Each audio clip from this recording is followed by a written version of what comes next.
1928. We marched another 3 days before we crossed back into Germany. The Czech people continued to help us as much as they could along the way, but once we were back in Germany, the doors in the villages were closed to us again, and the window shades pulled down tight. If the Germans didn't see us, they didn't have to think about us. But we left enough dead bodies in the ditches that they would know we'd been through. I made my bread last as long as I could, but there was no way I could march for another 3 days. Neither could any of the other prisoners from the looks of our ragged ranks. How close was Dachau? How much longer would it take us to get there? Would any of us be alive to see it? The Nazis must have been thinking the same thing. On the afternoon of the 6th day, we came to a tiny depot where a train waited for us. The capos split us up, Jews in one train car, Poles in another, and we were loaded on. In a third car, the Nazis loaded in wooden crates. "Our documents," one of the other prisoners told me. "They send them along with us wherever we go. The monsters. They like to keep track of who they kill, and how they do it." It seemed like an awful lot of trouble to go through for traitors to the fatherland. The cattle car was crowded and unsanitary like all the rest, and there was no food or water but what we brought with us. At least we weren't walking anymore, which was a small mercy. A day and a night passed in the train.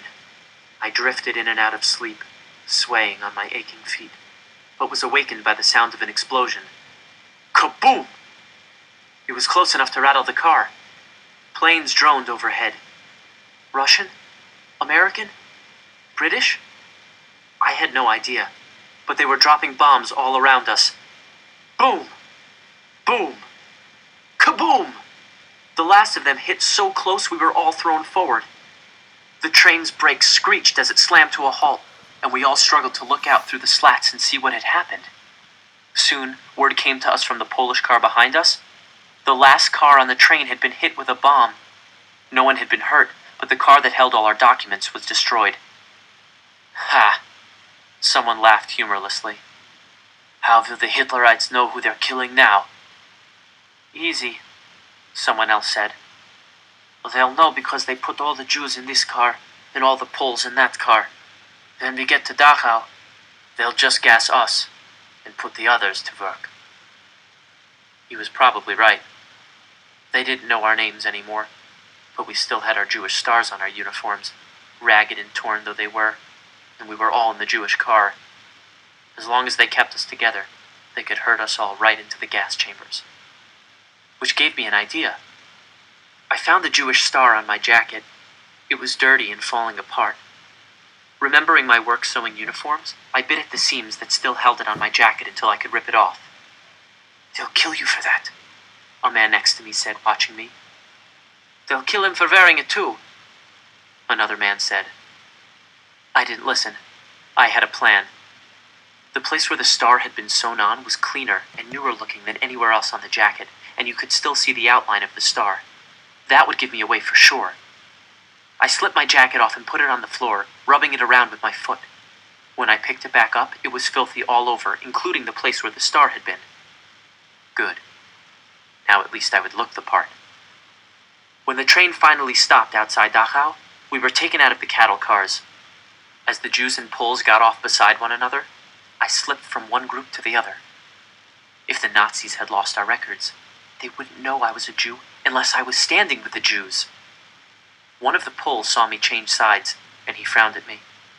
I worked my way farther into the group and waited, my heart thumping. If I was caught, I'd be killed. I remembered how back home in Krakow, people sometimes mistook me for a Gentile. I hoped the Nazis would be fooled. The SS officers made us line up and tell them our names and numbers. "Prisoner B3087, I told them. "My name is Jan Zielony." Zielony meant green in Polish. My real last name, Gruner, meant greener in German. Zielony made me sound more Polish, and it was easy to remember. The Nazi wrote down my name and number and nodded me on. I had done it. I was no longer a Jew to the Nazis. I was going to live. "That boy's a Jew," someone said. It was the man who'd seen me cross over, He pointed at me. "He came over from the other car when we got here."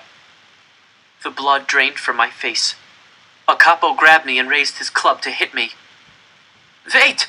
I cried. "I was born Jewish, but I never practiced." I lied.